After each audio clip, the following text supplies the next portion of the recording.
السلام علیکم سامعین، 25 ذی-القعدہ اور 4 جون ہے۔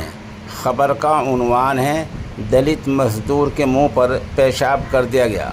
معاملہ اتر پردیش کے لکھنؤ کا ہے۔ خبر تھوڑی تفصیل سے سنا دیتا ہوں۔ مدھیہ پردیش کی طرح ہی لکھنؤ میں بھی ایک شخص کے چہرے پر پیشاب کرنے کا سنسنی خیز معاملہ سامنے آیا ہے۔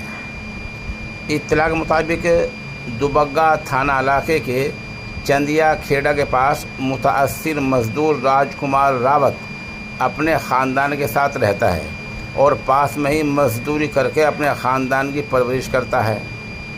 وہ دن میں گٹی اٹھانے کا کام کرتا ہے۔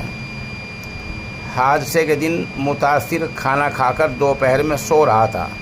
اس پر ملزم سنجے موریہ نے اسے اٹھانے کے لیے اس کے منہ پر پیشاب کر دیا اور اس کا ویڈیو بھی بنایا۔ اس ویڈیو کو اس نے دوسرے لوگوں کو فارورڈ بھی کر دیا۔ اس کے بعد متاثر کے گھر والوں نے اس پورے معاملے کی جانکاری پولیس کو دی۔ پولیس معاملے کی جانچ کر رہی ہے۔ پولیس کا کہنا یہ ہے کہ جانچ کے بعد کارروائی کی جائے گی۔ بہرحال کسی دلت مزدور کے منہ پر اس طرح پیشاب کرنا یہ ایک سنسنی خیز معاملہ ہے اور اتر پردیش جیسی ریاست میں ہونا معاملے کی سنسنی خیزیت کو مزید بڑھا دیتا ہے۔